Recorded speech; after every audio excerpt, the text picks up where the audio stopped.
What's up, guys? Welcome to a live stream. I am back in my parents' house in my basement doing this stream. It is Sunday morning, and we've got several different topics to talk about. I'm gonna take a little bit of a smoke break later.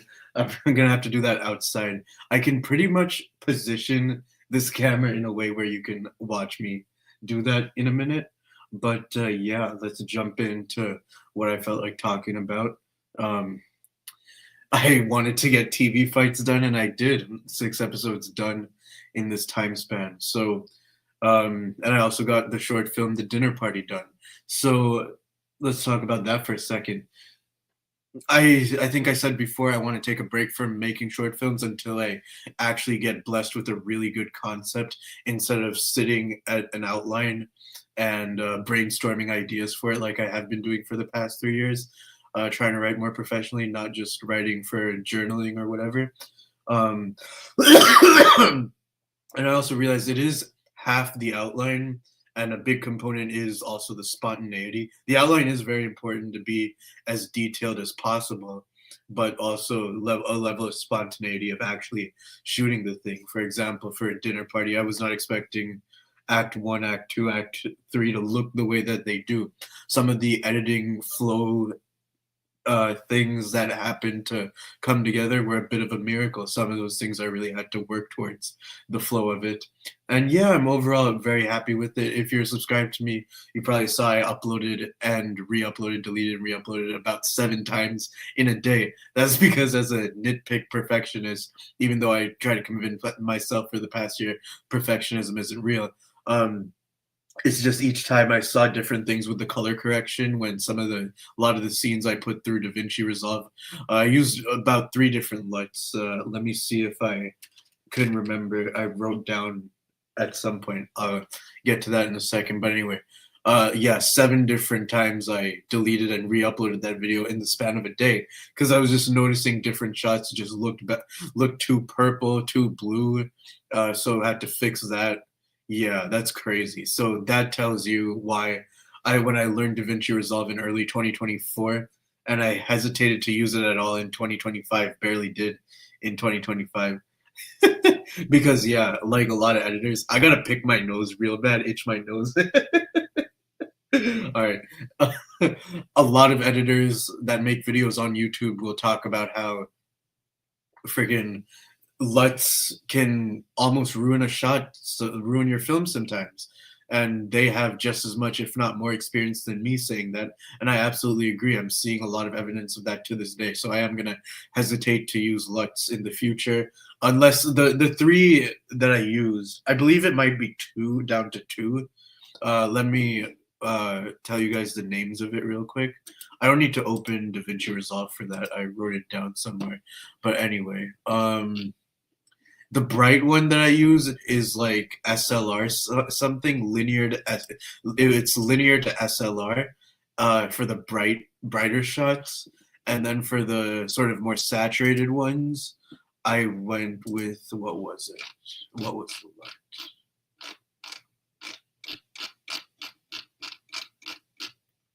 one? Huh? It should be here. Just scrolling through where the timeline it should be.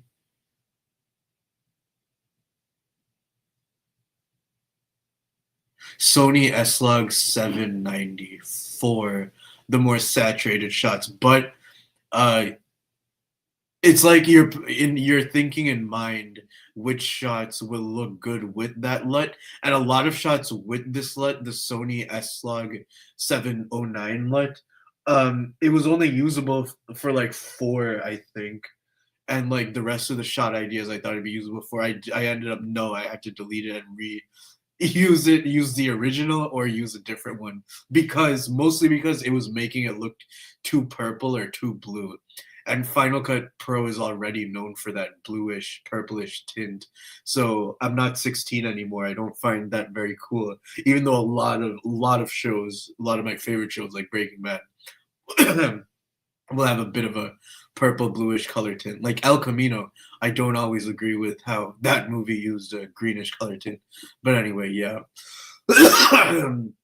So yeah, if I were to use that LUT again it's a good LUT for some shots. Other shots, it just makes look too blue, too purple. But linear SR, that LUT, linear to SR, I think it's called. That was a good LUT for increasing the brightness. Other than that, yes, I'm very, very glad with myself that I played around with LUTs to kind of build my color grading experience. But now that I know pretty much which to, and like in 2024 and a little bit barely in 25, I think I remember now off the top of my head the main LUT that I liked was one of the Blackmagic 4K. Not sure if it was the Blackmagic 4K to linear or Blackmagic 4K to SR, but sometimes those look good. So yeah, I might next time I make a short film, we'll play around with those LUTs.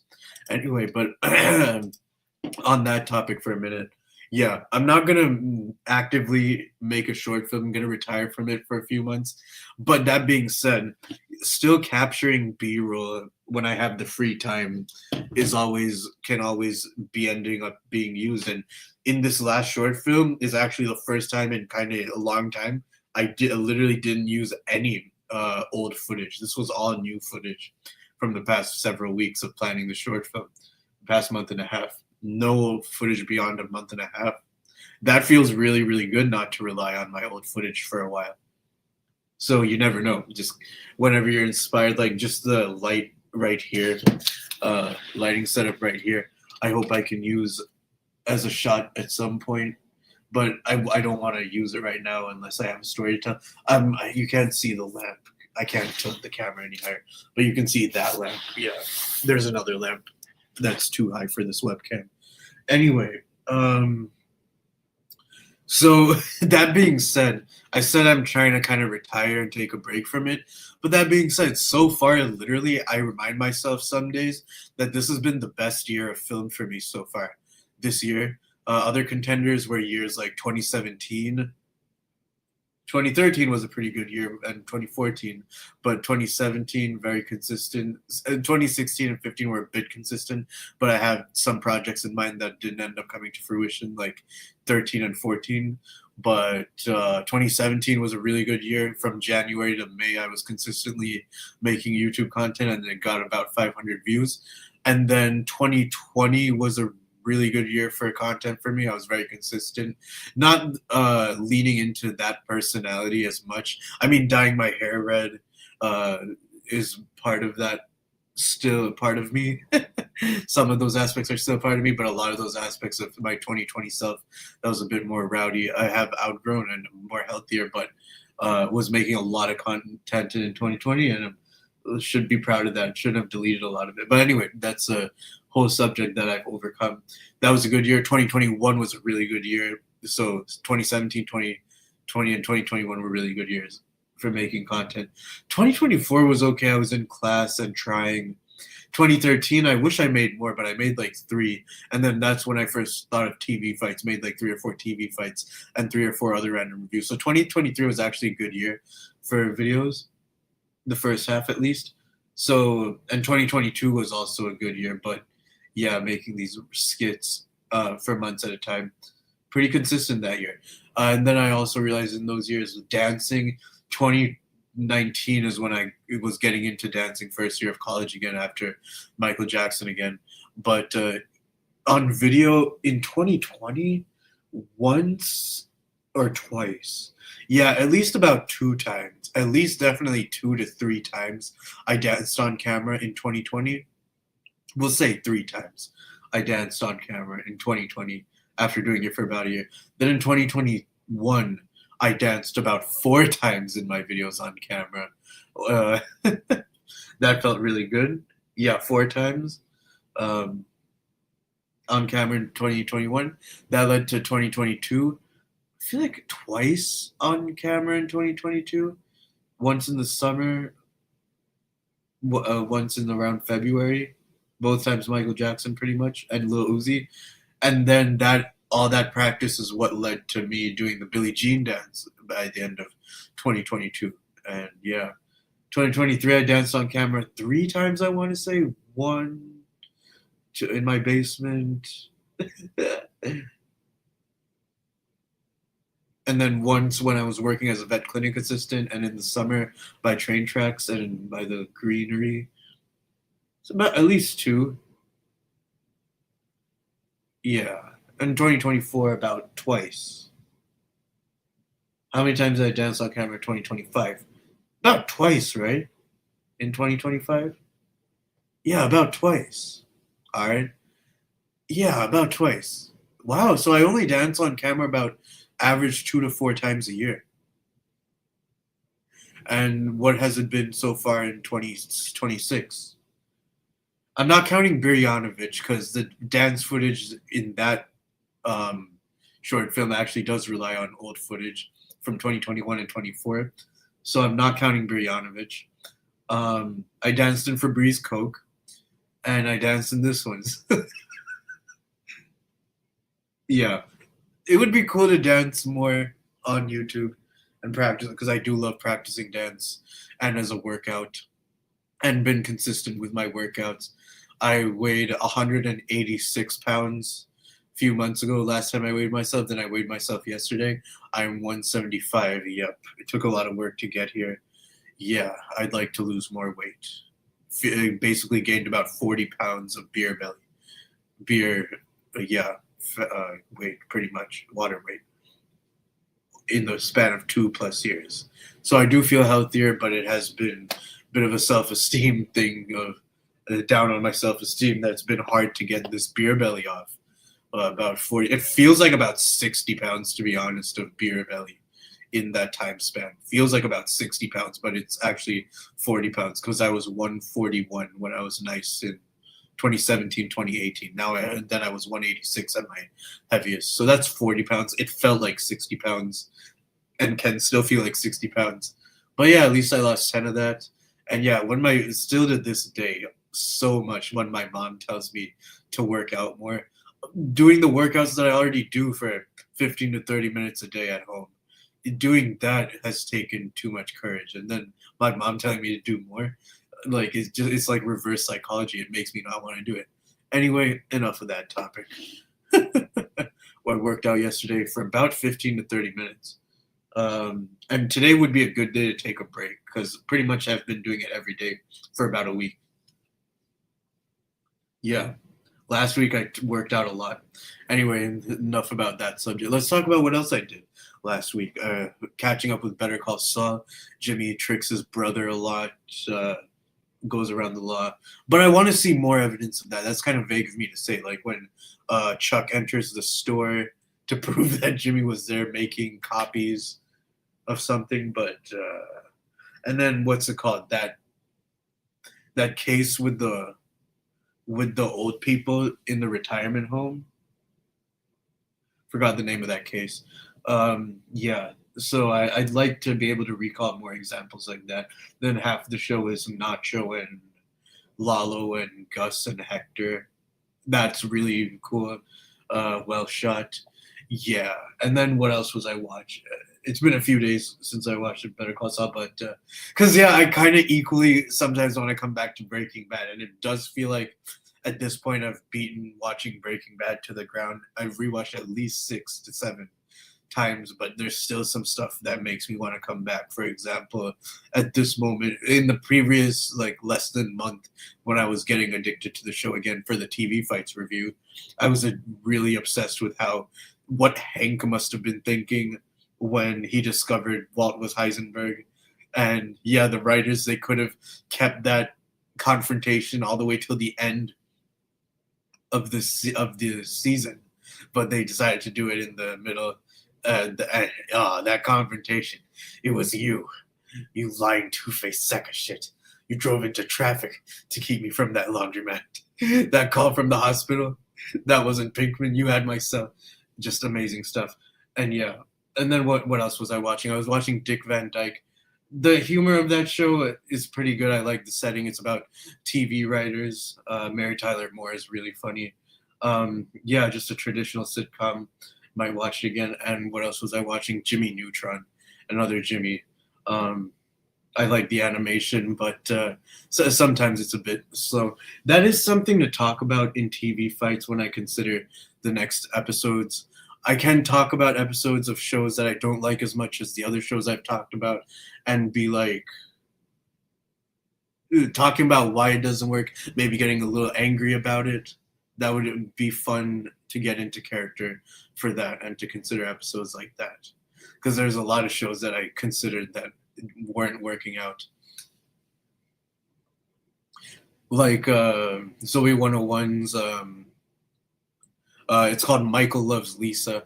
I can talk about what like how that's kind of one of those Zoe 101 episodes that sets a little bit of a benchmark litmus test. Like the midpoint reactionary moment is Michael throwing up at a concert. And that's what kind of grosses Lisa out, and he thinks he's ruined his chances with her. And Zoe kind of trying to help her friend out. You like to see moments like that when a lot of these characters are kind of unlikable.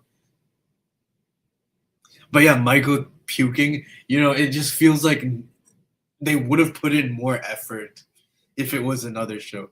If it was a similar plot in Drake and Josh or iCarly, where one of the main characters was trying to impress their crush, and the joke on them is that they're performing in front of their crush, but oh, they puke. That feels like very lazy for another one of those Dan Schneider shows at this time. So I could talk about that. We'll see. But yeah, guys, the way things have really been falling into place, the way these uploads plans have really been falling into schedule since I had this upload plan around December, November. Pretty much like, so right now it's not a transitional phase, it's a making sure I'm being consistent phase, because it's almost like my season finale phase too. Because a couple of the TV fights ideas have not worked out.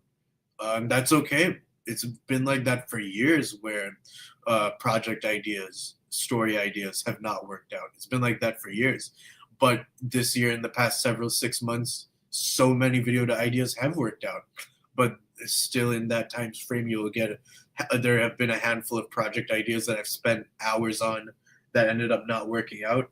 For example, a video about Michael Jackson's choreography and a Tintin video. Yeah, those are the two main videos I was working towards for a couple of months. That is still haven't come to fruition, just isn't the right time.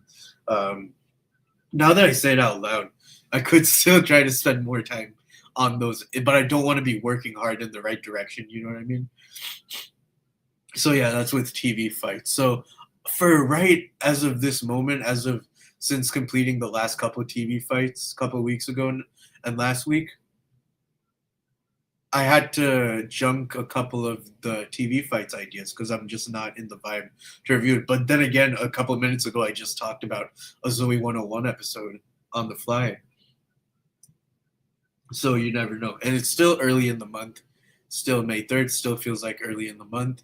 And yeah, pretty much the next upload deadline I gave myself was around May 24th to 28th because I'm going on vacation around that weekend, going to a wedding, and I bought a nice suit yesterday. It wasn't exactly in my size, so it's coming.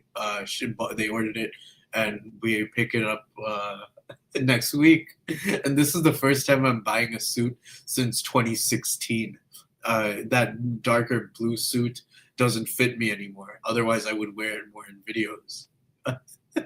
But yeah, getting 9 years of good use out of that suit. And now my suit size is 42 regular, is what the guy said. And the suit that I liked, they had it in 42 large, which was a bit big. You could have typically been fine with a larger jacket. I probably would have, but it definitely looked a bit too large. So I think 42 regular is good. And I'm glad I went in person to get it checked out, because otherwise I would have gone with a green suit or a light blue suit. But when I saw the way both of those suits looked on me, I think one of them was above my size. One of them was my size. And I didn't like it. I thought green would look good. A green suit would look good on me. I didn't like it. Light blue looks okay, but looks kind of basic. And the color that I went with was actually purple. Yeah, wasn't expecting that. Purple would have been like my third choice. Wasn't expecting that purple to look the best at all, but purple was the option. It reminded me of Future from that album cover. Let me Future was that album 712, I think it's called.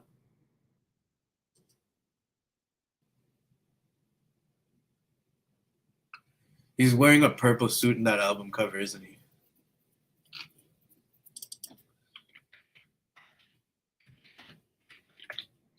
But it kind of looks like Gus Fring in that Face Off episode, but more purple than that. Yeah, it kind of looks like Future's that picture of Future from his album 712. You'll see. I can't wait to show you guys how it looks like. The guy who sold it, like the older guy, runs a suit store and knew my size. Oh man, he probably knows a lot about fashion. So he was like, "You must have a very artistic sense. You're gonna drive all the women crazy with this suit." Yeah, because I chose I had in mind a yellow undershirt, yellow dress shirt under the suit, and we got a. He showed me a shiny yellow shirt, which I like. It Loki made me think that dark pink, but he didn't have dark pink, would work because he showed me a light pink. Didn't think light pink looked good on me, but it didn't look that good with the suit. But then we might buy a vest with that suit and might go with a hot pink colored vest. So a hot pink vest with a shiny yellow dress shirt with a purple suit with a hot pink handkerchief, and I picked a polka dot blue bow tie. What a look! I didn't get to see myself in the mirror completely with that look. Only got to see myself with the suit in the mirror for about a minute. I cannot wait until next week, and then I'm definitely gonna wear that suit. But I almost gotten off topic because one thing I wanted to say about the next short film, whenever I make that, I'm not married to any idea yet, but an idea like some days so far in the time that I've just completed this dinner party short film. Yeah, I want to start planning it around August to November. However, I do see myself taking action before that in months like this month, June, July, when I'm going outside, being out in nature, and just capturing nice cinematography. But that in the past few years, just capturing picturesque B-roll doesn't necessarily trigger a story idea. Even when I'm trying to think in director mode, trying to think in actor, character, arc mode, when I'm outside, I do that when I was on vacation sometimes in previous years. Thankfully, my writing has improved since those vacation times, I think, definitely. What was I going to say? Yeah. So the idea I have so far, I'm not married to it. I don't know if it's ever going to come into fruition, but basically, it's called 2017. That's the tentative title. And similar to an approach to a Better Call Saul episode, it's going to be three types of scenes about where it's three distinct scenes, almost of different time frames, that kind of lead to this feeling that I'm trying to evoke of what it was like for me being 16 and 17 in 2017. My lifestyle at the time, kind of getting high, kind of keeping things together, school stuff at the time, just that vibe that I'm going for. So automatically, when I first started brainstorming, thinking about what I like to do around that time, what vibe that captures, what I ended up with, this is the idea that translated to, is for an opening scene, somewhere in the opening or first act, is of me doing a coin trick, doing like a sleight of hands trick with a coin. I used to learn how to know how to do that when I was like 10 or 12. So that'll be cool to learn again and make that look kind of classic. I think that scene idea that I landed on there is an example of me matching the vibe that I'm going for with 2017. And then the idea that I have for the other two acts, that's barely a teaser, but the two other ideas that I have for the short film that I'm not necessarily married to. When I was about 4 or 5, maybe, one of my earliest memories being in kindergarten, we had to make this project with Cheerios, 100 Days of School type thing, and I made a poster and a rainbow of Cheerios, painted the Cheerios, glued them on the poster as a rainbow, and worked hard on it. And I was like 4 or 5, and my mom called it a stupid project, and that really hurt me. That made me cry. I have a picture of that thing probably somewhere. Yeah, I was just a cute kid, just expressing my artistic side.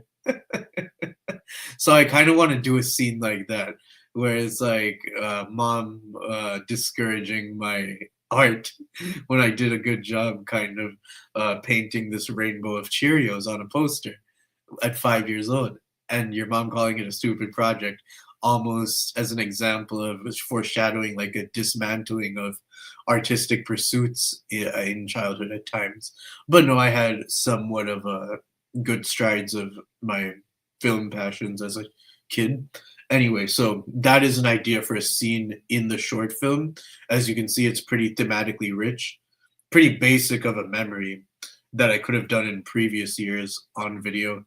But yeah, let's see how this could work out. Not married to the idea, but that would be part of the film. And the third idea that I have as part of like act 2 or 3 or whatever, basically I'm interviewing like a celebrity at the beach, but it's really like a tutor teaching me how to generate views through my film abilities, through my camera abilities, my editing abilities, like a tutoring session, like my optimal tutor.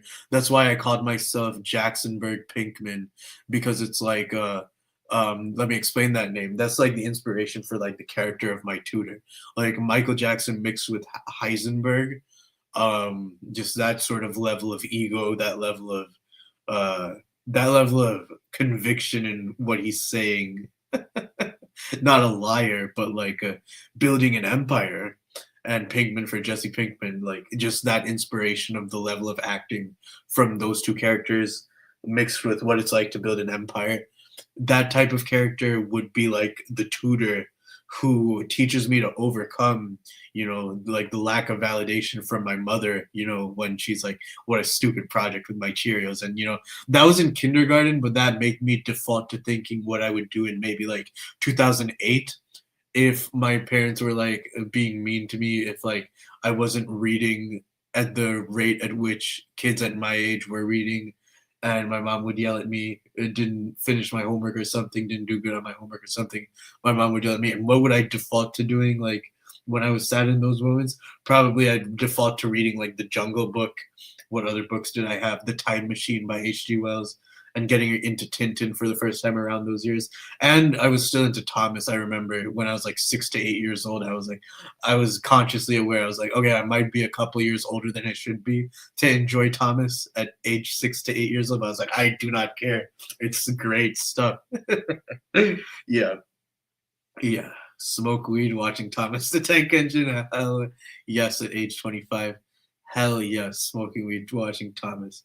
But I say that because there have been years in previous years where I'm smoking weed watching Thomas where I can't focus. I'm too caught up in mental angst. But so many ways to overcome that. And yeah, I feel like I did a really good amount of talking. Uh, Talking in the sense that I have gotten a lot done. You have seen me upload consistently for the months. I'm just a little bit ambiguous. Like I said, it's almost like a transitional phase right now, but not exactly. It's just several ideas, like I said, that haven't worked out and that I might need a little break from. But like I said, end of the month where I'm going on vacation, that's when I want to take my break. And I have been grinding. There have been days where I didn't think I'd complete those videos, but I did.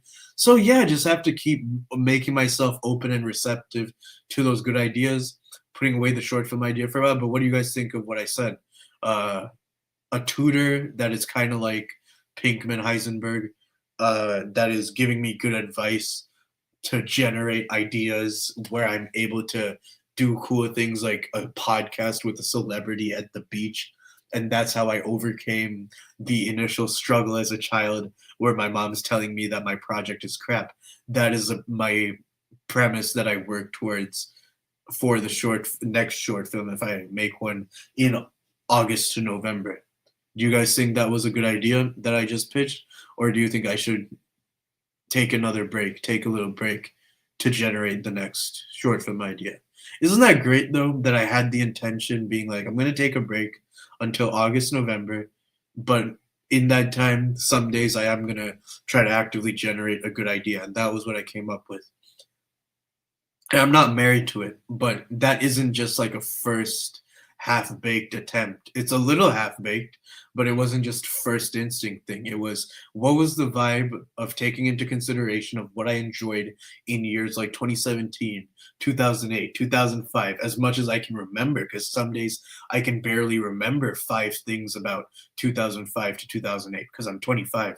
And I would love to remember more about what I was doing those years. So I try to tap into that inner memory because I do believe in the power of hypnosis. I do believe in the power of tapping into memories, like being back in 4th grade, being back in 3rd grade. I would love to remember.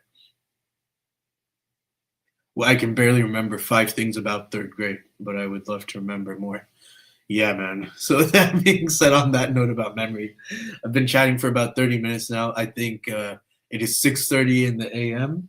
I think it would be a great time right now to go ahead and take a hit. Yeah, as you can see, I can position the camera. You guys, I hope I don't give off the impression of being a lazy stoner some days, like which I can fall into that category sometimes in previous years. But in previous years, like 2023, from summer, like from now, when I was waiting for a job and I was working a lot, working like 16-hour shifts as a veterinary clinic assistant and at a furniture store and at a costume store and as a games attendant over the years. Yeah, this summer, if I don't find a job, I don't care. I could tell you, yeah. I don't agree with the advice about not working if you don't need to work, and I don't necessarily want to say that I've earned being a lazy pothead some days. But yeah, I've had a lot of job experience, work experience, and working on these videos. So yeah, I don't want to seem like a lazy pothead, but yeah, I'm gonna take a few hits. I actually need to pack this bowl, so let me do that real quick. Be right back. Let me find where I hid my thing. Oh, you guys, this is what's crazy. This is what is absolutely crazy. My weed. I'll lose it for like 4 hours because I'll forget where I placed it. This happened last night. Where did I end up finding it? Under the couch. I was looking for it for 4 hours, forgetting that I hid it under the sofa. And I was looking for it for 4 hours. So this is the problem with me. I completely forgot where I placed it. I have to retrace my steps because it was only a couple hours ago. So I'm gonna take a quick bathroom break and try my best to retrace my steps. I've been talking for about half an hour. But yeah, let me try to do that. Let's take a sec.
Found it.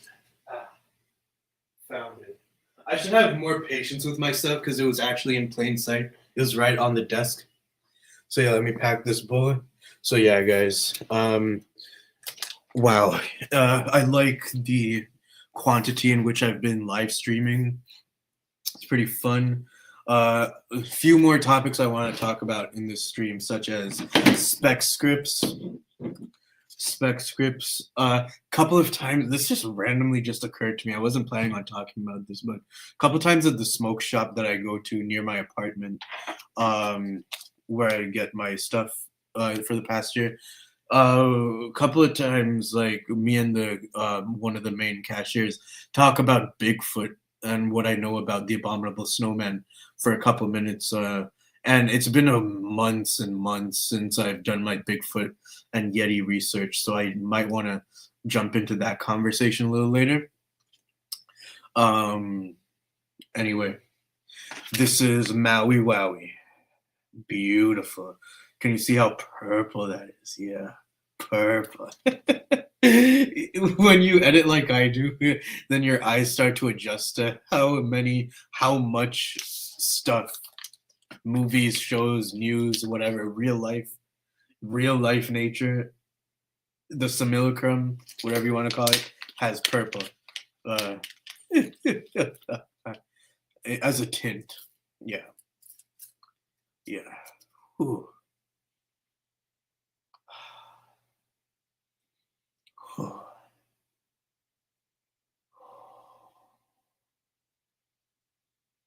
You just get high from just smelling it, like catnip. Bryan Cranston described kind of reading the Breaking Bad script and dissecting his approach to Walter White. He described it the feeling like catnip, like picking apart at this character, getting immersed into the script. That's the power of the script. I don't know if I did this on stream, but I was reading a couple pages of the Felina script. Wow, so detailed. I gotta read more official scripts, screenplays. But some shows that I love don't have them available. Breaking Bad only has a handful available, doesn't it? It doesn't have all of it available. So I do worry if reading it on stream is a bit of a copyright issue. And yeah, I'm probably not gonna actually listen to any music on this stream. Yeah, let me go ahead and take a couple hits. This is one hit, so should take less than a minute. Should I? This one, I didn't plan on playing any music, but I was like, should I play music here so when you guys see me outside? But then what's the point? Because I can't hear the music when I'm outside. But yeah, I try to listen to like 5 songs a day. I don't always feel music. No, I like this one song. That's been a few days. That's been like a week. Feels like that I've listened to. You guys know Jersey Club remixes. I love Jersey Club remixes. And I listened to Yeet Jersey Club remixes recently. They go amazing. I can't play it for. I can play a little bit here, but I'll have to. Yeah. My cat, if you can't see, is sleeping on my jacket. It looks very blended in there, but my cat is sleeping on my jacket, so I have to take my other jacket. Hi, Charlie.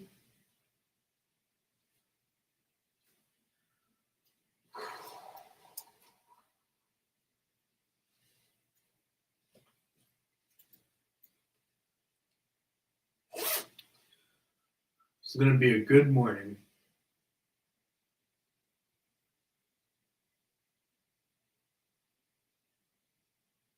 Trying to find that song, guys. 1 second.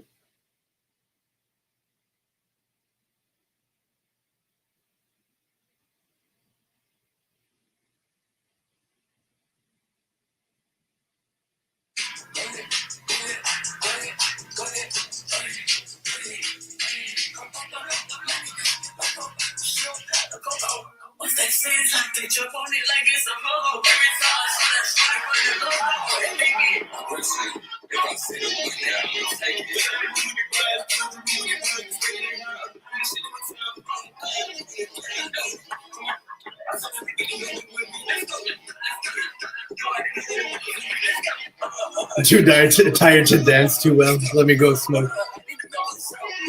Cheers.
Oh, I need to chill.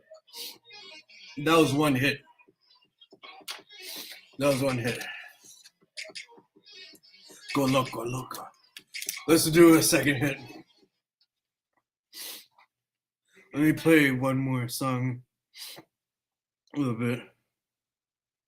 Oh, I don't know if I played this before. If you know me, that would be a joke. Wait, you guys. This song's alright. It's Jersey Club again. It's called Seven Nights by Heat.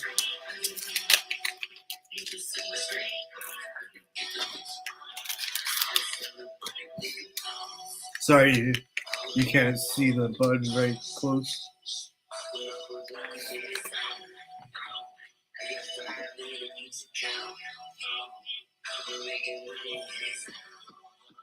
Got purple. I didn't know Maui Wowie was a purple strain. Yeah, purple strains are my favorite. Purple Haze, Granddaddy Purp. There's one called like Grapezilla or something.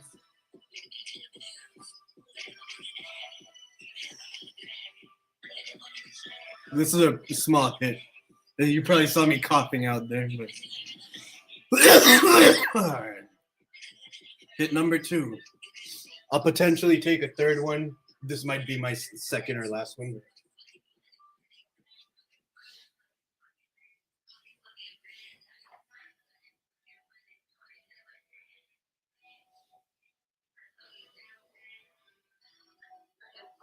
I'm gonna check the pockets to see if my inhaler is here. There's my cat. You probably can't see him. Here is my inhaler. I'm gonna need that.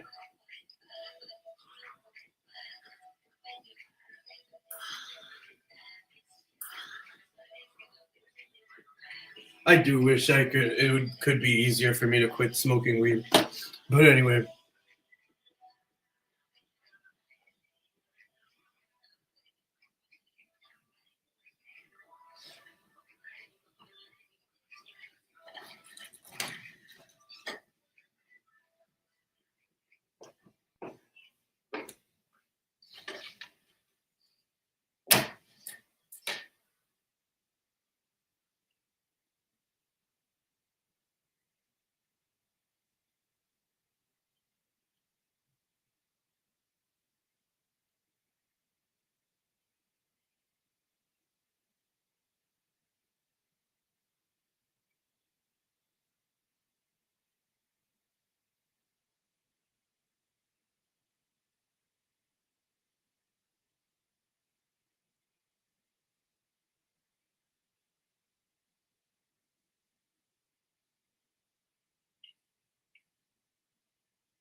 That hit seemed super, super small. Let's do one more hit, which means I can play 1 or 2 more songs.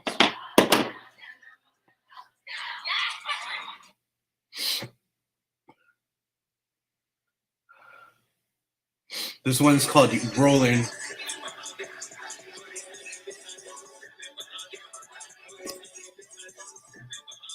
Whoa.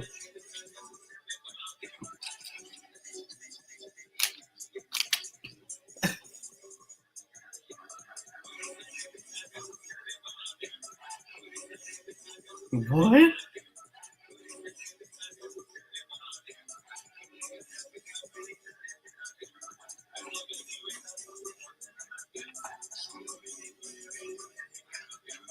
Yeah. The airflow on this pen pipe that I made gets clogged after several hits and always having to clear it out.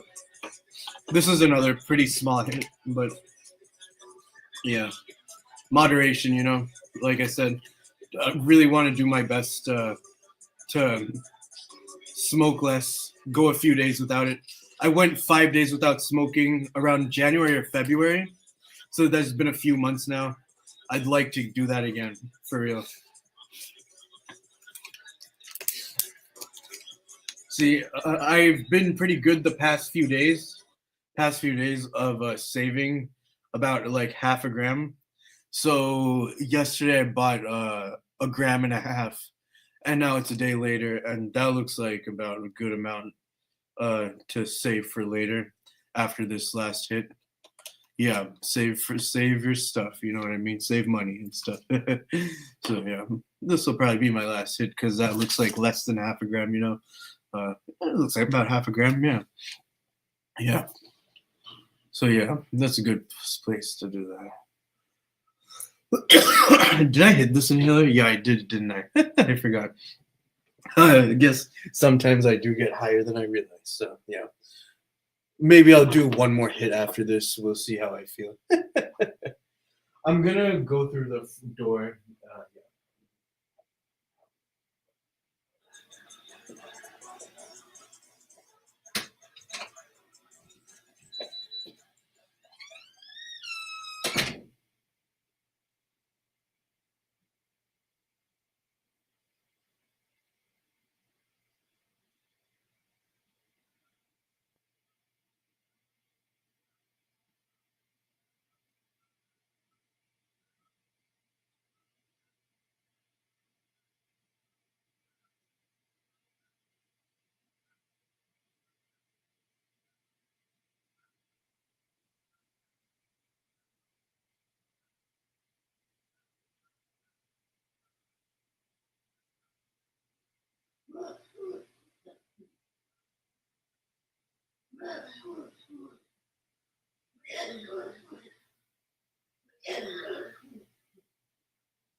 Alrighty.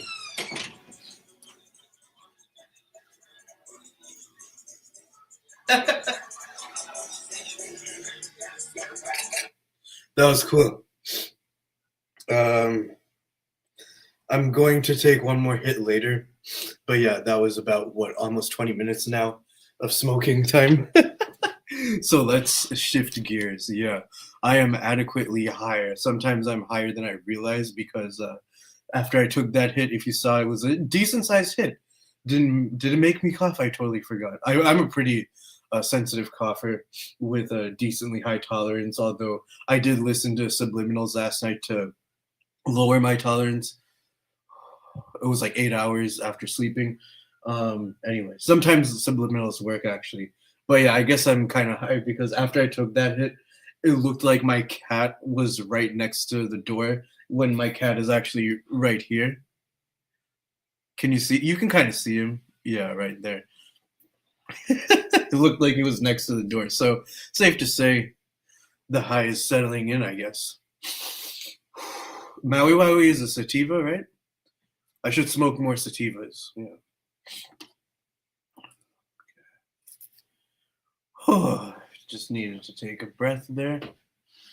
Oh man, I need to let's take a moment to be grateful for food. All right. Let's take some gratitude to appreciate food, all right? Gratitude is so important and food is so good, right? What did I have I been having? For the past few days, I've been having Cinnabon, caramel mini bun. Wow, I used to not like Cinnabon that much. Used to like cinnamon rolls a lot. Honey buns that you get at stores, there I used to like them. Then I didn't. But Cinnabon, I have not much of a sweet tooth, but was enjoying those and was just thinking about that this morning because yeah, and that with the caramel macchiato is gonna hit the spot. I want to thank Manny Delgado from Modern Family for putting me on caramel macchiato. He mentioned that in 2 episodes. I'll talk about that maybe later, a little later. But caramel macchiatos, I didn't. I used to be into coffee sometimes, but don't really drink coffee for years. But this caramel macchiato is like good. A great feels like a healthy replacement to energy drinks because, of course, way less sugar, way less caffeine.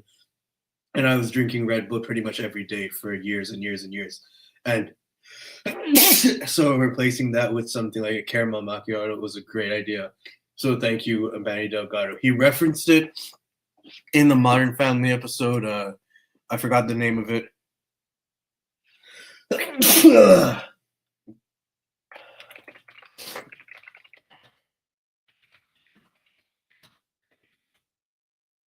Where he's teaching Haley about Game of Thrones. And the coffee shop that Alex works at, she's like her coworker.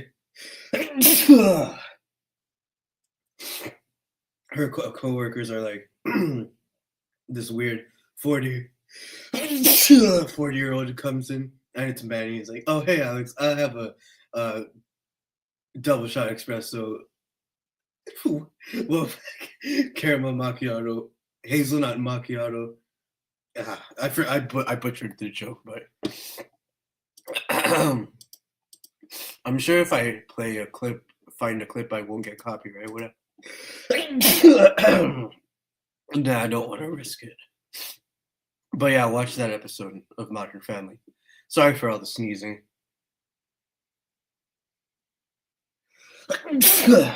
Let's shift gears into the next topic. Wanted to talk about a little bit more of what I didn't say about the Michael movie. About halfway through the Michael movie, I was feeling like the movie Searching for Neverland might be a better depiction of an MJ biopic. It's a lot of stuff that we didn't know as fans. The last years of his life, the good stuff, and the hard stuff.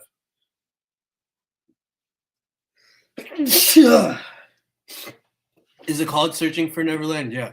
It has good cinematography, but the acting the acting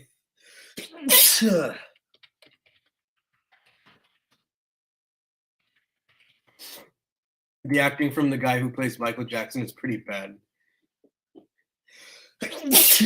His acting is not very good. It's noticeable. I can't be the first one to think that. Oh God. But I like Searching for Neverland, 2017 TV film.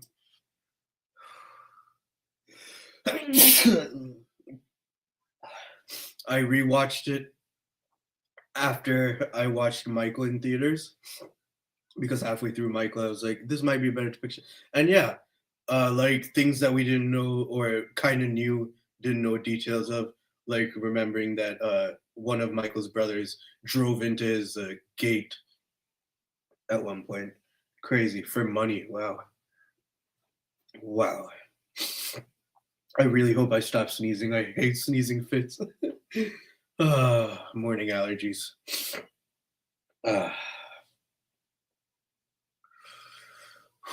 Take a breath. All right. I was talking about the Michael. Yeah. So yeah, in my review, I tried my best to keep it short, but I wish I said some more things, such as the main performances. For example, specifically like Kid Michael Jackson. He was so believable. He was so good, just as good as equally as good in his role as the two main other stars, Coleman Domingo. Again, great job. Him facing off with Jafar Jackson as Michael, and even young Michael Jackson, forgot his name. The way they play together, I wanted to say it felt like Jesse Hank or Jesse Walt um, type of dynamic, type of badassness. And yeah, when people say that the Michael movie was just okay or it sucked, like, I didn't rewatch it yet. It's been like a little over a week now, I think. Yeah, over a week now. And I want to rewatch it at some point in IMAX. But you take into account for what it is, a 2-hour movie that's main thematic purpose is this father-son face-off. It's a good it's good. It's fine for what it is. Yes, it brings up a lot of interesting points, like was Michael Jackson autistic? A lot of people are saying. And yeah, just a movie that me and a lot of other people would have wanted to see is Michael really diving into his creative process, like when he's driving down Ventura Boulevard and his car caught on fire and he was thinking of Billie Jean, things like that. Like we got some of him humming, and yeah, would have liked to have seen more of like his '70s appearances on talk shows. Yeah. What else did I want to say about that movie? Let me look through my notes real quick. A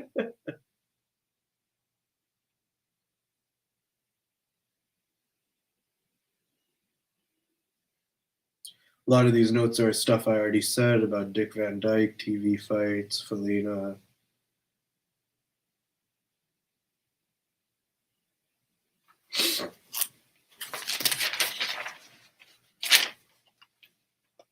Oh yeah, in Breaking Bad, Walter's manic laugh in season 4 in Crawl Space. That manic laugh was so authentic. But then he does it again when Jesse thinks that he poisoned Brock, and Walt's trying to convince him that Gus did it, and Walt does his manic laugh again. This time it's funny because the audience knows it's fake. It knows it's like a thing that he's doing. Where at the first time it was unsettling, it was natural. The first time he did it, it felt like an unsettling natural reaction that made us uncomfortable as an audience. The second time he does it, we almost don't know yet that he's manipulating Jesse and he's doing this laugh. Can't copy it, but the fact that he does that manic laugh for Jesse as a way to signal that he is trying to convince him that Gus poisoned Brock. Yeah, Jesse has every right to feel like towards the end that Walt is just winding him up. Like, say the words, say you want this. All right. He's like, can you stop jerking me around? Can you be straight with me for once? Be like, yeah, DEA is up my ass. Can you please do me a favor and move? Like, stop acting like you care about me. Yes, really good how that show explored internal character depth and character arc conflict like that. Vince Gilligan said in a Comic Con panel, I think, how they were like, yeah, we can easily just fall into the category of writing scenes that are like, oh, Jesse is in a blimp and then he grabs a gun and then he does this and maneuvers, jumps over the blimp like in the blimp like this. But it's like, we want to stay grounded, we want to stay real and explore as much as possible. And the level to which it works, I'm still thinking and talking about it to this day, 13 years later. Oh man, I attribute my addiction to the show for my best friend in middle school. We were getting into shows like How I Met Your Mother around the same time and Breaking Bad around the same time, but it was him talking about Breaking Bad all the time around those months in 7th grade that really got me addicted to it and is making me still get addicted to Breaking Bad every time I watch it. This would have been 2013, the summer right before we were watching it air for the 8 episodes, and still getting addicted now again, feeling that feeling again to Hank piecing together, it was you, rot you son of a bitch. Like, have Skylar bring the kids here, then we'll talk. That is not going to happen. I don't even know who you are. Don't know who I'm talking to. No, that acting, oh Jesus. Just trying to think of all the other good acting and how that is. Bryan Cranston even directed that. He directed it and he acted in it. That goes to show, wow, how he understands. Wow, what an amazing episode. It's probably now my favorite episode of Breaking Bad. Blood Money, is it what it's called? Where Hank confronts. I love rewatching how Hank confronts Walt. Just imagining what's running through Hank's. Did I call him Frank?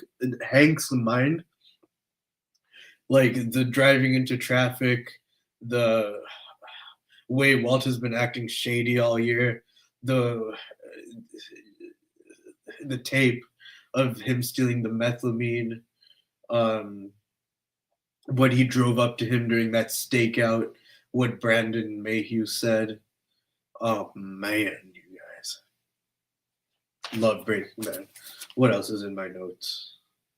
Oh yeah, when Walt deciphers Gus's deeper intention with the shootout episode, the 1 minute episode, that was a surprisingly well-paced arc to come back to when I rewatched season 3 again after all these years. It's one episode in the hospital, and Hank's still trying to recover till season 5 from that. And Walt tells Gus that he knows that his intention, he called Hank a minute before the shootout was going to happen because he wanted it to be a public like shootout, not a silent assassination, so that tensions can stir publicly in the media outlets for the US government between the Mexican cartel. The mind games, because I'm sure the cartel was big. Cartel Wars, drug war was big in the news in 2008 and beyond.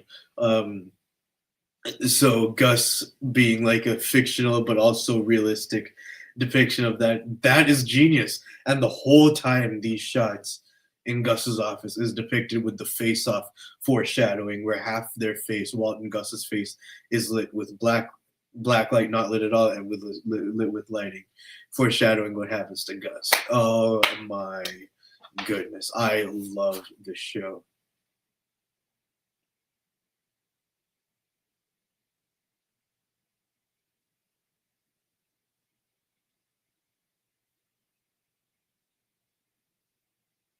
Yeah, all these other points that I wrote down, I already said pretty much in my TV fights last episode. So go ahead and check that out, you guys. Couple more notes I'm gonna read through, and then I'll shift gears.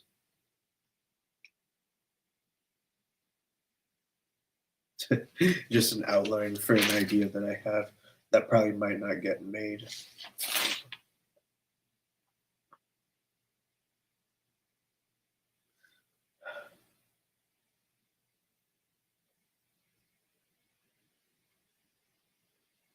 Yeah, I haven't found any good movies to rewatch that much.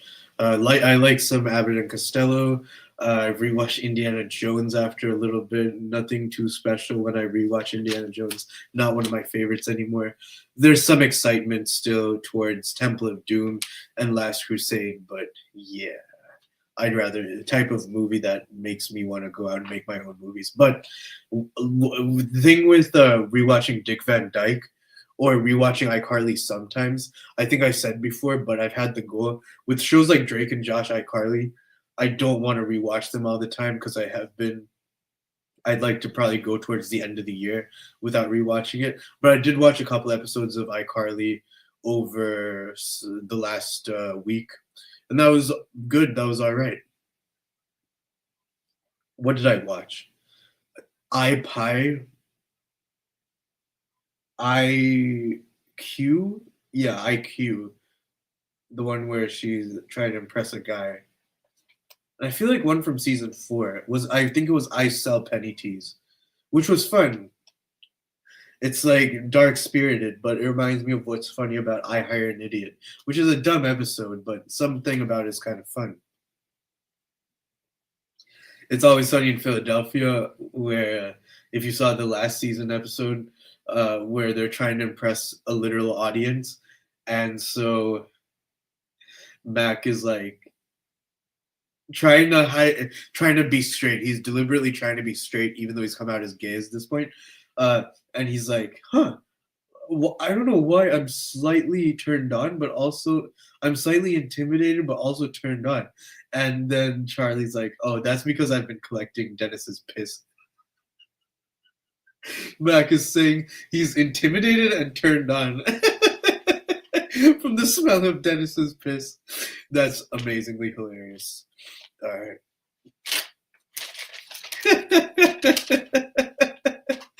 He's like, huh, I'm slightly intimidated and turned on. And Charlie's like, oh, that's because I've been collecting Dennis's piss. Yeah, so I mentioned earlier, like, I can barely remember 5 things about 2008, and that would be nice for me mentally as like a meditation exercise. So I made like a whole page in my notes of what I can remember so far. 5 things I remember so far about 2008. Basic things: watching iCarly in 2008, uh, playing basketball at summer camp in 2008. Like I said, watching Thomas, being into elephants. I should have wrote down Tintin. 7 Up, I remember specifically liking that beverage, 7 Up. So that kind of reminds me of Winter Wonderland when my school had that. Let me see if I can right now and actually try to remember. I remember a bit of summer camp in 2007, 8, 9. 2008. I want to say Transformers. That might have been 2009, potentially 7. I would have been pretty young in 2007, 6 years old. Was I into Transformers in 2008 for a little bit? Or was that 2009? That's interesting. Phineas and Ferb. Phineas and Ferb. The Disney Channel games. The Disney Channel games. I have to write that down. Disney Channel games.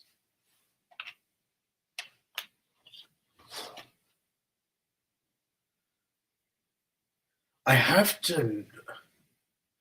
Now I'm stumped with the Transformers thing. Was it 2009 when I was into Transformers or 2008?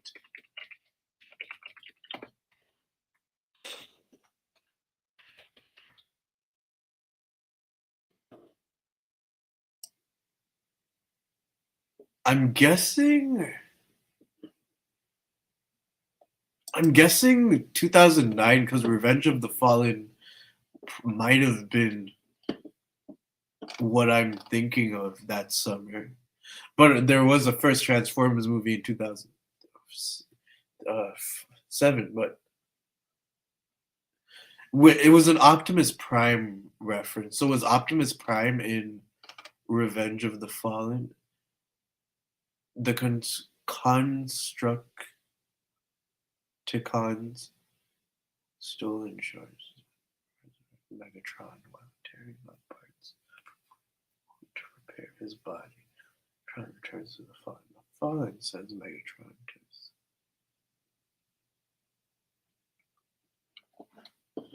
Wow.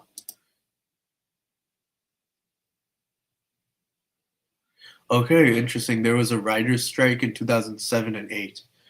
Yeah, we're doing a little bit of an exercise for a minute where I'm trying to remember 2008 in particular. 2007, I can kind of remember that, what's his name? Saddam Hussein died.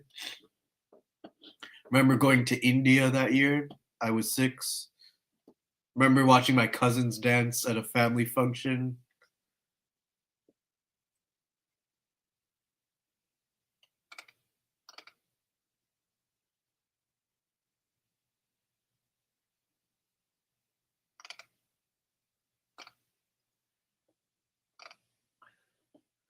Oh yeah, and what else did I write down? I wrote down this thing. My teacher, my second grade teacher, his name was Mr. Jastro. Shout out to him. I think he was like 26. He was a good teacher. I was kind of a loud, rowdy kid at times, but he found it funny. Uh, I call it the Jastro swirl. He showed us this really cool dance move. He was like writing on the marker his marker on the whiteboard, and then suddenly he did like that jolt move with his arm. I call it the Jastro swirl. It's probably called something else, but where you go like that. My arm hurts from exercising push-ups, so I can't do it perfectly with that energy, but call it the Jastro swirl. That's a good memory, yeah. Playing basketball with friends in second grade. Can't remember much else. Disney Channel, Nickelodeon. Wish I could remember more about those that year. But how does this help me? Just trying to see capture the vibe that I'm going for from those years. Simpler time. I don't think I was in any arts and crafts club, but should have been. My contact lens fell out. All right, so we've talked about a good amount of stuff so far. Just look through more of my notes here.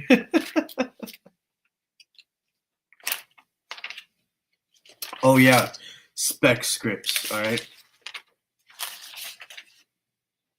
Spec scripts, I have an idea for Modern Family, a reunion idea, where it's from the perspectives of the kids, Haley, Luke, Manny, and Alex, and Lily. Maybe Joe, but I have those five in mind. So it's almost like a 5-act structure.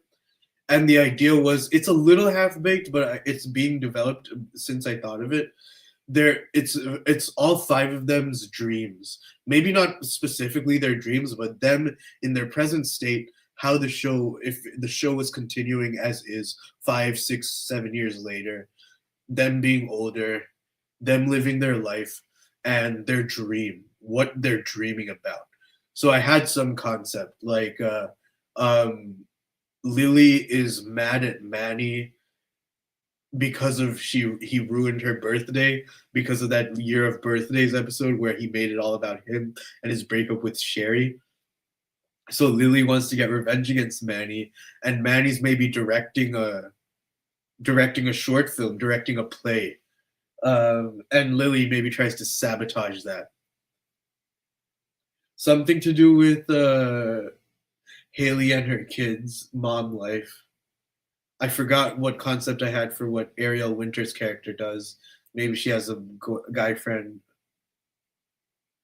Maybe she has a really nice job again. Forgot. And I forgot for Luke. But that's something to think about, yeah. And then my other spec script idea is for Doctor Who. It's called Study Time. The idea is the idea is like a 7th Doctor episode. A character like me, he writes a paper. He's a genius. He writes a paper that becomes the basis to be able to transcend time travel, and aliens want this paper for diplomacy to be able to build their own time travel machines. And so the Doctor has to come back to this time to warn this guy, this student, Earth student, about writing this incredible paper. And maybe it goes to like 3 different locations. Like maybe the Doctor has to take him to the jungle, but I don't see how the jungle, just because I want to see the jungle in Doctor Who, maybe, just I don't see how the jungle would play a role in that story. So that idea is fun to think about. Different locations, different time locations. Some ideas for my screenwriting from early 2025 I'm not married to anymore, like an Indian version of Back to the Future. Nah. Only thing about Indian films that I continue to like is dancing moments, like Prabhudeva. Alia Bhatt is a good dancer too. What's her name? Shraddha Kapoor is a great dancer, and Priyanka Chopra, yeah. Anyway. Completely forgot what I was talking about. I wanted to talk about the Beast Below for a Doctor Who fights. That idea is kind of shelved right now. I could talk about it, I could stretch it, but I don't have that much of the interest it might only be 2 minutes long. I could work towards that. I do have some things to say about the beast below.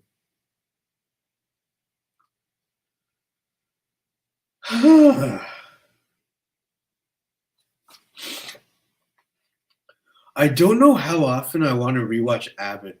I binge watched it a few months ago. I liked it, and I rewatched some episodes in recent months and weeks. I don't know how much interested I am to go back and rewatch another episodes sometimes. I kind of might should, because the ones that I did rewatch, I didn't find them that funny. But that's only a select few. There's probably ones that I like. So yeah, I'll watch Abbott Elementary this morning before breakfast. Should I get a Cinnabon for breakfast, or should I get a real breakfast like IHOP? I did have pancakes. I think like a week ago. A week ago? Yeah. Do I want pancakes and bacon again? Not necessarily over Cinnabon. Cinnabon sounds with a hazelnut macchiato. Ooh, that would hit the spot. Life can be so sweet. Oh yeah, Jesse killing Todd. Felena is such a good episode. I can talk about that for years. But Jesse killing Todd is possibly the most satisfying. I had to really think about it. It's almost a little more satisfying than Walt killing Jack mid sentence, and the gun splatters blood all over the screen. Kills him mid sentence like he did Hank. Very satisfying death. But Jesse, like after the M60 goes off and Todd's looking out the window, is like, oh, Mr. White. It's almost like he was gonna say, like, Mr. White, there's an M60 in your car. Almost like an obvious line of dialogue. But Jesse is there like, yeah, guess what, bitch? He's like, yeah, that's not all. Yeah, I'm gonna kill you, bitch. Yeah, so satisfying. Oh, it's so satisfying, the acting of Jesse, where he gets angry. He's like, "Guess what, bitch? I'm gonna kill you." Yeah. Oh, but Todd looked like he almost enjoyed it, didn't he? Todd looked like he almost enjoyed being choked to death. Oh man, you guys, yeah. That's pretty much all my notes. Shout out to this Lil Wayne song called it's I forgot what it's called, but it's a Hey There Delilah remix from his last album. Might be 2 years ago album. You guys might have heard it. It's a Hey There Delilah remix. But then last thing, I learned this new workout. It's called Jump Twist. Made myself yawn as I was trying to demonstrate it in a chair. It's called Jump Twist. It's almost like jumping jacks, but basically, yeah, you're jumping while you're doing this. Quite a fun workout. Like jumping jacks, they burn calories. Yeah, maybe I'll do some jump twists a little later. Yeah, guys, I should be more satisfied with myself. These are the type of days right now, early in the month, where I can definitely have the potential to derail, get off course. If I smoke too much, I have not been drinking, barely been drinking. There was my parents were out with cousins, and I was with them, and they all drank. I didn't.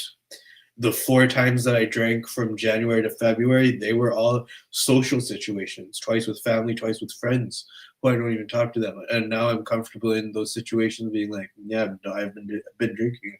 I drank alone only like 5, maybe 7 times alone this year so far. I've said it before on my channel. So yeah, thinking about alcohol for maybe a couple minutes of the day and then reminding yourself why you're not drinking and then not thinking about it for the rest of the day. That's what's been working best. Remind myself it makes me unhappier, makes me spiral more, makes me feel weaker. All 3 of those are almost synonyms. And yeah, I just feel very blessed without it. I remember I don't have the craving. I'm hungry actually. I'm craving food and that macchiato. But I remember I'm not having that craving at all for alcohol. I remember earlier in the week where I was mindful that I wasn't having the craving because I was mindfully in the middle of the week watching Better Call Saul, actively engaging. Like, I don't need alcohol at all. I can enjoy watching this. And it's Better Call Saul. It's a show that I found kind of boring for some years, to be honest. And it's a show that I'm building patience for. Show that almost didn't want to build patience for because it came out when I was 14, 15, a time when I was starting to get drunk and high. And so it represents kind of rectifying that time, if anything. Yeah, guys. Fascinating stuff from Pratik from this live stream. Let me just check through a few more notes here to see if I have anything more to say. Yeah, Hank's sympathy towards Skylar tries to get her to inform on him, tries to get Jesse to inform on him. And that's crazy, right? Because Jesse was doing meth and selling meth way before Walt, and Walt got him into the game in fear that Walt threatened to turn him in. And then Walt turns out to end up being the even bigger criminal that needs to be hunted down, not Jesse. He's like, see, I know it's my brother Walt. And he looks at him like, I can't even recreate that look. I'm not that good of an actor. His look is like, I can't do the look. I can't do the look. I can't do the look.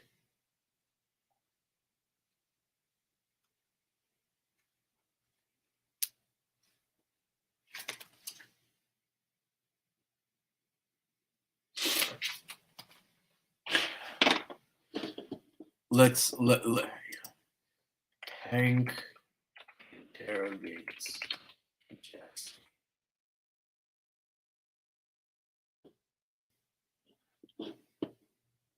What a great season and great just episodes. The time lapse here.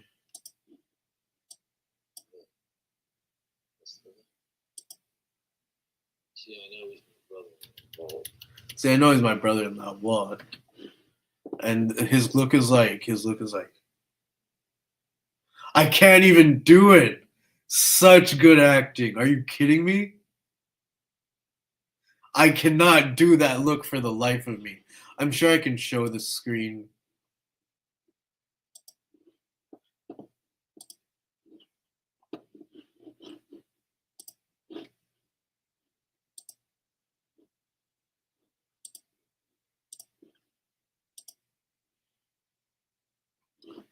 Look at that look.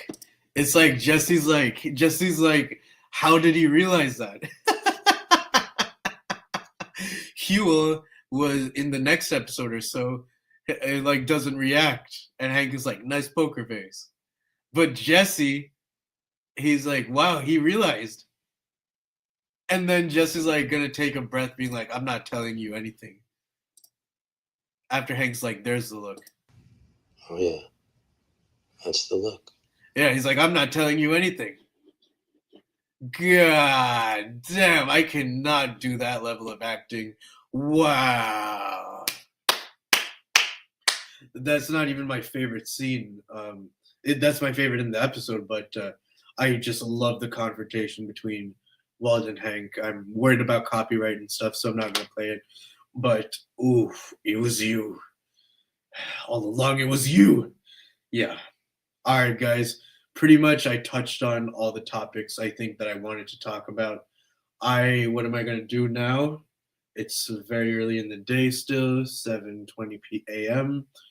Gonna buy myself a caramel Cinnabon and a macchiato. Gonna take one more hit of the pipe. Enjoy nature. I legitimately gotta plan my day a little bit here.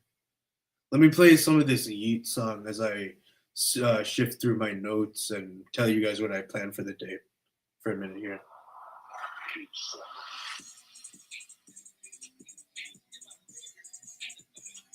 I've been watching so much Breaking Bad, so I don't think I'm gonna necessarily watch Breaking Bad right now today.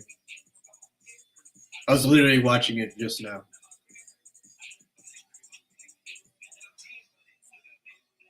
Maybe I'll watch Saw, yeah. I was watching some season 3 and 4.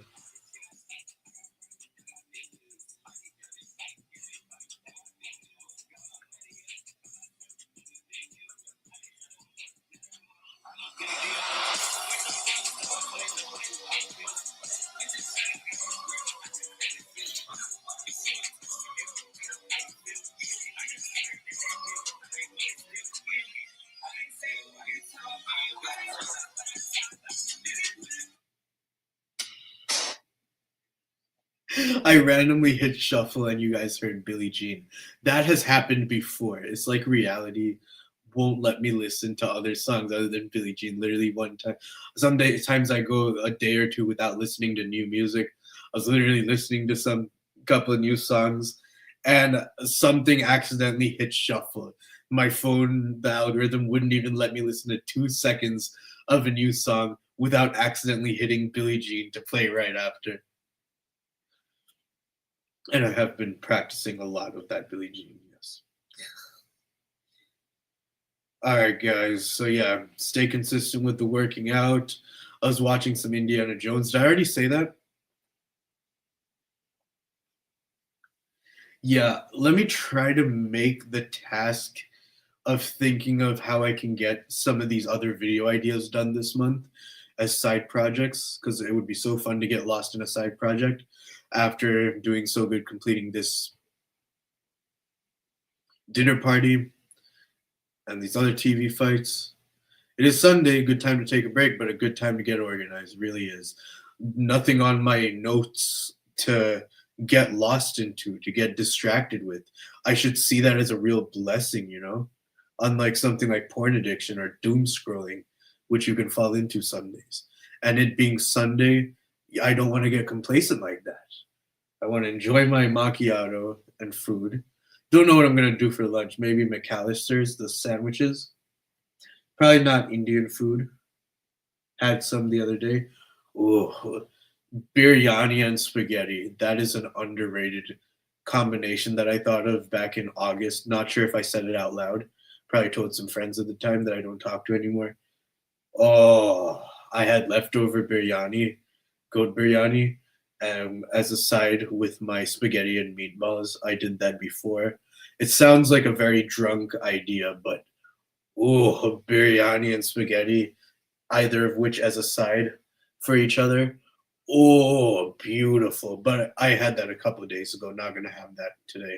I had chicken yesterday, fried chicken, and tacos. So I don't need to eat Mexican food or chicken tenders for a few days while now. What am I thinking? I haven't been into Chinese or Japanese food as much lately, honestly. Love Indian food, but just had it yesterday. I have it almost every day. What is the option? Maybe a burger. It's been a minute. But like I said, McAllister's, maybe kava, but I eat that pretty much once a week, maybe twice a week. Kava is great. So yeah, definitely kava within the next few days, but probably McAllister's for lunch. Probably might take a nap during lunch if there's nothing to watch.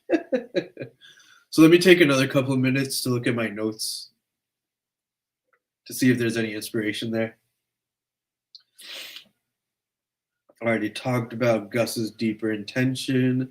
Walt gets pretty unrootable by season 5, in my opinion.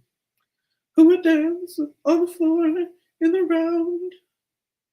Who would dance on the floor in the round? Who would dance? Okay, sorry, that's annoying. Oh yeah, I saw the movie Alien Romulus. It was okay. I liked the settings. Didn't really like the characters. I like the movie Project Hail Mary. I saw that last month. I'd give it a 9 out of 10. Just the only way it loses points is I feel like there was too much emphasis on the dialogue on the big sacrifice that he's making and going into space and never coming back. I feel like other movies and shows and directors that utilize that plot device of going into space with the potential of never returning, they wouldn't have had that much of dialogue. And it has a relatively pretty happy ending. So it didn't need that much dialogue about that. Other than that, I liked the movie. 9 out of 10 at least, yeah. Just rewatched Doctor Who Utopia, still one of my favorites of the modern series. I'm not going to do it for a Doctor Who fights because, as you've noticed, with Doctor Who fights, I've only talked about 4 doctors so far. So I want it to remain that way. And I do think in my next stream, I'm going to do some Doctor Who quizzes.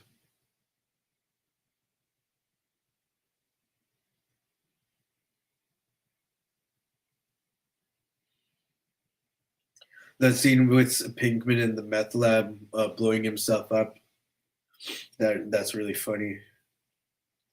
Macroterror, gratitude for Macroterror, and gratitude for Thomas again, Mara Wilson, Childish Gambino, Littlefoot, Bigfoot, Heaven Can Wait. I don't wanna leave my baby alone. The movie Big Fat Liar, great stuff, great stuff. Thank you, Trailer Park Boys. The movie Deepwater Horizon, rewatched that, such a great time. Literally the day before the BP oil spill, me and my reading group in 4th grade, we were reading about oil spills, and the BP oil spill happened the very next day. I'm sure there's people that were learning about plane crashes in school the day before 9/11 happened. Yeah. So yeah, those seem to be all the fun stuff in my notes. Already talked about El Camino and Full House. Smoked a strain called Silver Haze. And yeah, the sense of satisfaction that I felt after doing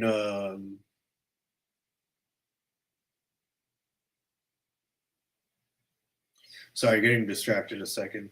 After doing Dinner Party,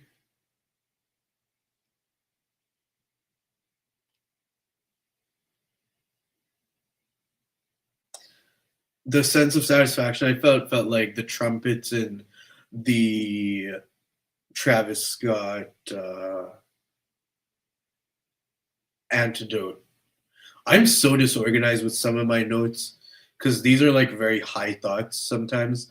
But I explained it correctly. The sense of satisfaction I felt after completing the dinner party short film, making something out of nothing, and some of the ideas in that short film that I ended up not using. For example, I wanted to use more Blu-ray cover ideas, but I was like, maybe it's not as funny as I think it is. And it's unique, but the film works without it. Also, I wanted to do a shot near this yellow wall by downtown Naperville, but I was like a little bit embarrassed to dance in public in case people see me.